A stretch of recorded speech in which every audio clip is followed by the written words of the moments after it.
Hey guys, അപ്പോൾ variety കൺസെപ്റ്റിൽ ഇറങ്ങിയ മറ്റൊരു സൈക്കോളജിക്കൽ സയൻസ് ഫിക്ഷൻ ത്രില്ലർ സീരീസായ സെവറൻസിന്റെ ആദ്യ സീസന്റെ ഒരു ചെറിയ റീക്യാപ്പാണ് ഇന്ന് നമ്മൾ കാണാൻ പോകുന്നത്. മറ്റൊരു രീതിയിൽ പറഞ്ഞാൽ സെവറൻസ് ലോകം എന്താണെന്ന് ഒന്ന് പരിചയപ്പെടാം. തീർച്ചയായും ഇൻട്രസ്റ്റിംഗ് ആയി കണ്ടിരിക്കാവുന്ന ഒന്ന് തന്നെയാണ് സീരീസ് എന്നുള്ളത്.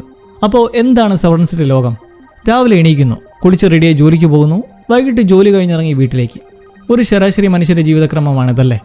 എന്നാൽ ഈ ജോലിയും അത് വിട്ട ശേഷമുള്ള പേഴ്സണൽ ലൈഫും രണ്ടും രണ്ടായി ജീവിക്കാനുള്ള ഒരു അപൂർവമായ അവസരം ലഭിച്ചാലോ?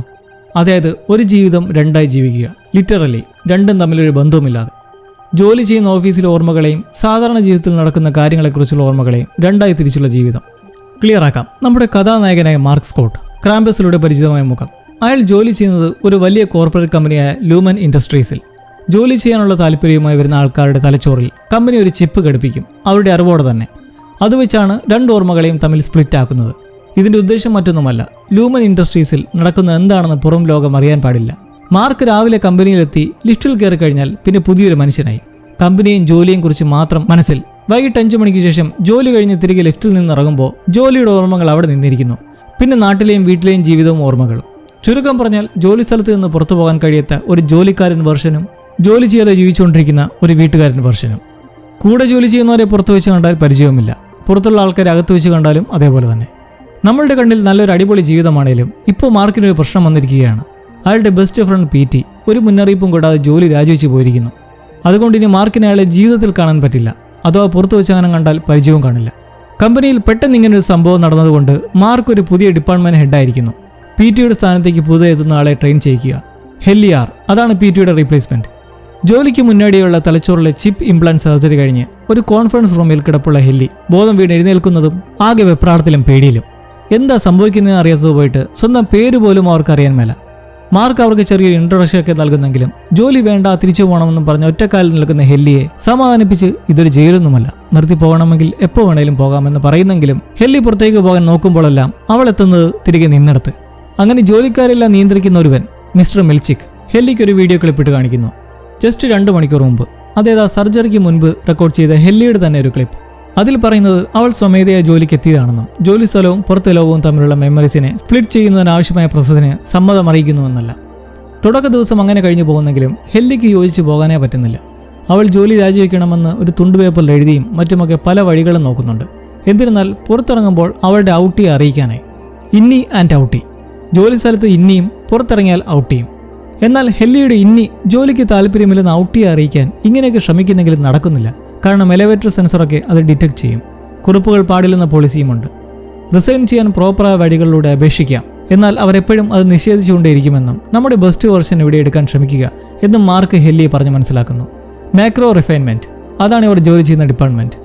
അവിടെയുള്ള ഓൾഡ് മോഡൽ കമ്പ്യൂട്ടറിൽ കുറേ റാൻഡം ആയിട്ടുള്ള നമ്പേഴ്സ് ഡിസ്പ്ലേയിലുണ്ടാകും. അതിന് താഴെയായി 5 ബോക്സുകളും. റാൻഡമായി ചില നമ്പറുകളിൽ ക്ലിക്ക് ചെയ്ത് കൃത്യമായി ഓരോ ബോക്സിലാക്കുക. അതാണ് അവരുടെ ജോലി. ഇതേ തരത്തിലുള്ള ഡേറ്റ എൻകോഡിംഗ് ആണെന്നോ എന്തിനു ചെയ്യുന്നെന്നോ എന്താണ് അതിൻ്റെ ഉദ്ദേശമെന്നോ ഒന്നും അവർക്ക് ആർക്കും അറിയില്ല. മാർക്കിനെയും ഹെല്ലിയെയും കൂടാതെ ആ ഡിപ്പാർട്ട്മെന്റിലുള്ള മറ്റ് 2 പേർ, ഡൈലനും ഇർവിങ്ങും.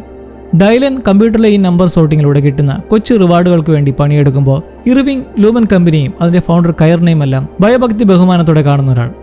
മാർക്കിന്റെ കാര്യത്തിൽ അയാൾ തന്റെ പോസിറ്റീവ് ആറ്റിറ്റ്യൂഡ് നിലനിർത്താൻ ശ്രമിച്ച് ചെയ്യുന്നത് എന്തായാലും നല്ലതിനാണെന്നുള്ള മൈൻഡും.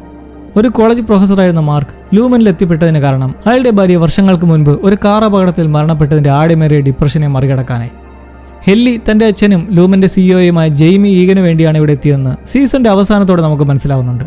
കമ്പനിയിൽ നടക്കുന്നത് യുക്തിക്ക് നിരക്കാത്ത പ്രവർത്തനങ്ങളാണെന്നും ജോലിക്കാരോടും അതുപോലെ തന്നെയാണെന്നും വിമർശകരുടെ ഉന്നയിക്കലിനെ തെറ്റെന്ന് വരുത്താനും നിയമപരമാക്കാനും വേണ്ടിയാണ് ഹെലന ഈഗറിനെ ഹെല്ലിയാറായി ലൂമനിലെ ജോലിക്കാരിയാക്കിയിട്ടുള്ളത്. മാർക്കിന് നിലവിലെ ജീവിതത്തിലുള്ളത് തന്റെ സഹോദരി ഡിവോണും അവരുടെ ഭർത്താവ് കപടവിശ്വാസിയും ക്രാക്കുമായ എഴുത്തുകാരൻ റിക്കനും പിന്നെ എപ്പോഴും ചുറ്റിപ്പറ്റി നിൽപ്പുള്ള അയൽക്കാരി മിസ് സെൽവിക്കും. അവരെപ്പോഴും മാർക്കിനെ നിരീക്ഷിച്ചുകൊണ്ടിരിക്കുന്നതിന് മറ്റൊരു പ്രധാന കാരണമുണ്ട്. ലൂമനിലെ മാർക്കിന്റെ ഡിപ്പാർട്ട്മെന്റ് ഉൾപ്പെടെയുള്ള ആ നിലയിലുള്ള സകലത്തിന്റെ മാനേജറാണവർ. അവിടെ ഹാർമണി കൊബേലും പുറത്ത് സെൽവിക്കും. എന്നാൽ ഇക്കൂട്ടർ ചിപ്പ് ഇംപ്ലാന്റ് ചെയ്തിട്ടില്ലാത്തവരും.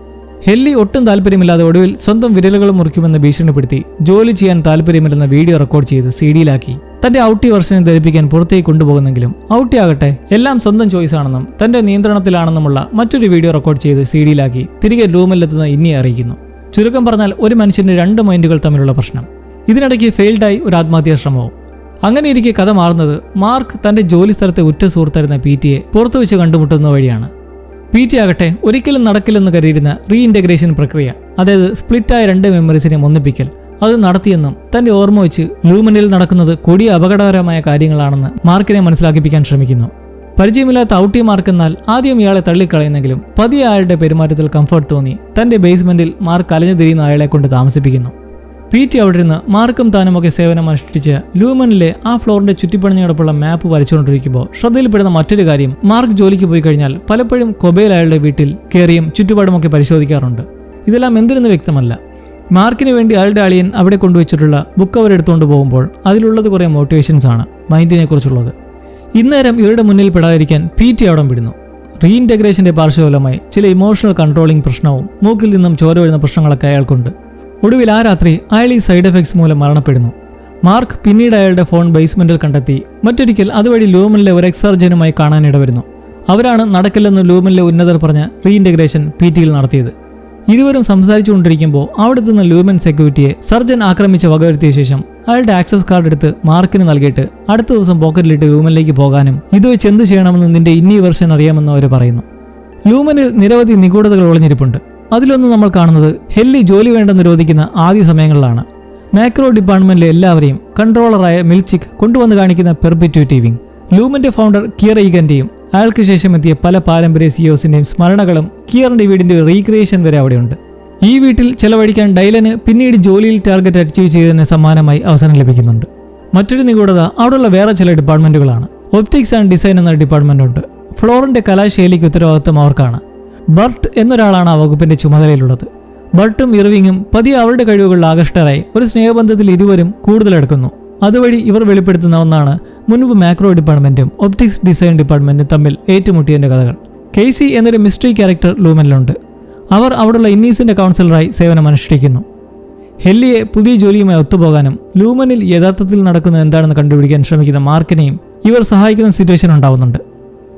ഒരിക്കൽ ഹെല്ലിയെ കെയ്സി എത്തി നിരീക്ഷിക്കാൻ വിളിക്കാൻ നേരം മാർക്ക് അതിലിടപെട്ട് താൻ അവളെ കൊണ്ടുവരാമെന്ന് പറഞ്ഞവർ ആ നീണ്ടുകിടക്കുന്ന ഹോൾവേയിലൂടെ നടക്കുമ്പോൾ തിരിച്ചറിയാൻ പറ്റാത്തൊരു ഭാഗത്ത് അവരെത്തുന്നു. അവിടെ ഒരു മുറി കണ്ട് തുറന്നു നോക്കുമ്പോൾ കാണുന്നത് കുറെ ആട്ടിൻകുട്ടികൾക്ക് കുപ്പിപ്പാൽ കൊടുക്കുന്ന ഒരു മനുഷ്യന്റെ വിയേടായ കാഴ്ച.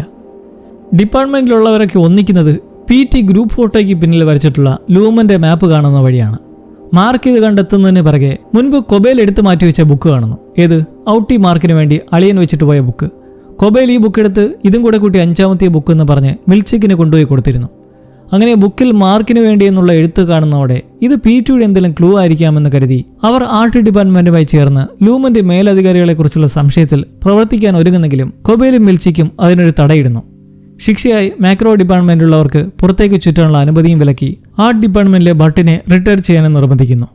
ഇന്നീ വർഷനെ പുറം ലോകത്തും ആക്റ്റീവാക്കാൻ കഴിയുന്ന ഓവർ ടൈം കോണ്ടിജൻസി എന്ന ഒരു ഓപ്ഷൻ നിലവിലുള്ളതായി മൈക്രോ ഡിപ്പാർട്ട്മെന്റ് അറിയുന്നതിനെ തുടർന്നുണ്ടാവുന്ന സംഭവ വികാസങ്ങളിലൂടെയുള്ള ഒരു മാരക ക്ലിഫ് ഹാങ്ങറിലാണ് സീസൺ അവസാനിക്കുന്നത്.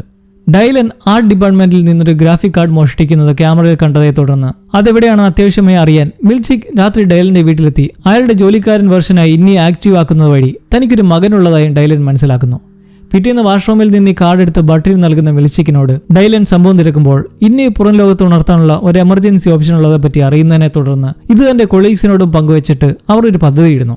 ഈ കോണ്ടിജൻസി ഓപ്ഷൻ കുറച്ചു നേരത്തേക്ക് ആക്റ്റീവ് ആക്കാൻ കഴിഞ്ഞാൽ തങ്ങൾക്ക് പുറം ലോകത്തിലെ വെർഷനിൽ കൂടെയുള്ളവർക്ക് ലൂമിനെ പറ്റി എന്തെങ്കിലും മെസ്സേജ് കൊടുക്കാനോ പുറത്തുള്ള അവസ്ഥയോ മറ്റോ അറിയാൻ കഴിഞ്ഞേക്കും. അങ്ങനെ ഒരു രാത്രി ടാർഗറ്റ് ക്ലിയർ ചെയ്ത് സമ്മാനമായി ഈഗന്റെ റീക്രിയേറ്റഡ് വസതിയിൽ ചെലവഴിക്കാൻ സമയം കിട്ടുന്ന ഡൈലൻ മുൻപ് സർജൻ മാർക്കിന് നൽകിയ ആ പാസ് കാർഡ് ഡൈലന് നേരത്തെ തന്നെ കൈമാറുന്ന വഴി അയാൾ അത് വെച്ച് കൺട്രോൾ റൂമിലെത്തി ഒടുവിൽ ആ പദ്ധതി വർക്കാവുന്നു. മാർക്കും ഹെല്ലിയും ഇർവിങ്ങും പുറം ലോകത്തിൽ ഇന്നീ വെർഷനായി ഉണർന്ന് ചുറ്റുപാടും അറിയുന്നു. മാർക്ക് തന്റെ അളിയന്റെ പുതിയ ബുക്ക് ലോഞ്ചിങ്ങിന്റെ ഫംഗ്ഷനിലാണ്, അതും കൊബേലുമൊത്ത്. മാർക്കിന്റെ പിറകെ തന്നെ എപ്പോഴുമുള്ള കൊബേൽ എന്നാൽ ഇത്തവണ വളരെ വിഷമത്തിലാണ്. കാരണം മുൻപ് ഹെല്ലി ആത്മഹത്യക്ക് ശ്രമിച്ച വിവരം മേലധികാരികളെ അറിയിക്കാത്തത് മൂലം അവരെ ലൂമിൽ നിന്നും പുറത്തുവിട്ട ദിവസം കൂടിയാണ്.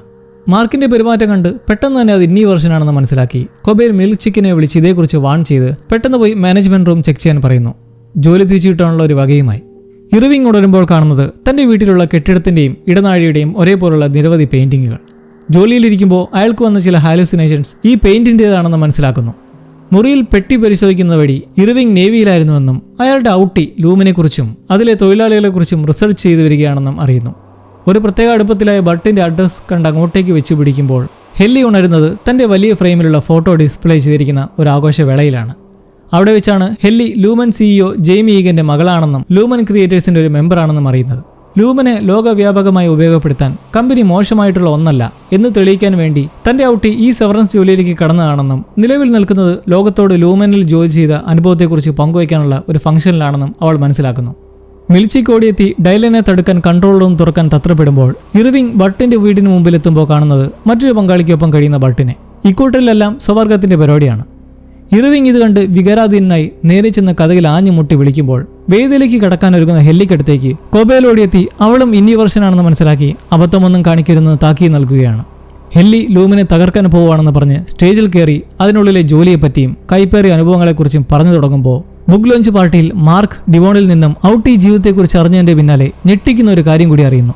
തന്റെ ഔട്ടിയുടെ മരിച്ചുപോയ ഭാര്യ എന്നുള്ളത് ലൂമനിലെ കൗൺസിലറായി നിലവിൽ നിൽക്കുന്ന കേസി ആണെന്നുള്ള തിരിച്ചറിവിൽ പാർട്ടിയിലേക്ക് ഓടിയെത്തി അവൾ ജീവിച്ചിരിപ്പുണ്ട് എന്ന് ഷൗട്ട് ചെയ്യുന്നതും കൺട്രോൾ റൂമിന്റെ കഥ തുറന്ന് മിൽച്ചിക് ഡൈലിനെ തള്ളിമാറ്റി ഓവർ ടൈം ഓപ്ഷൻ നിർത്തുന്ന ആ ഒരു പോയിന്റിലാണ് സെവറൻസിന്റെ ഫസ്റ്റ് സീസണിന്റെ മാരക എൻഡിങ്. ഒപ്പം ബൾട്ടിന്റെ കഥയിൽ മുട്ടി നിൽക്കുന്ന ഇർവിങ്ങും വേദിയിൽ സത്യം വിളിച്ചു പറഞ്ഞുകൊണ്ടിരിക്കുന്ന ഹെല്ലിയും. അപ്പോൾ സെവറൻസിന്റെ സീസൺ 2 എക്സ്പ്ലനേഷന് മുന്നോടിയായി നിങ്ങളൊന്ന് സെറ്റാക്കി എടുക്കാനുള്ള ഒരു ഇൻട്രൊഡക്ഷൻ ഇതൊക്കെയാണ്. ഒരു ഔട്ട്ലൈൻ കിട്ടിയില്ലേ? ഇനി എല്ലാവരും ഒന്ന് ഉഷാറായിക്കേ. ബാക്കിയുള്ള കൊച്ചു ഡീറ്റെയിൽസൊക്കെ നമുക്ക് വരും വീഡിയോസിൽ ക്ലിയർ ആക്കാം. അപ്പോൾ സി യു വെരി സൂൺ. കാത്തിരുന്ന് കാണാം സെവറൻസ് സീസൺ 2വുമായി.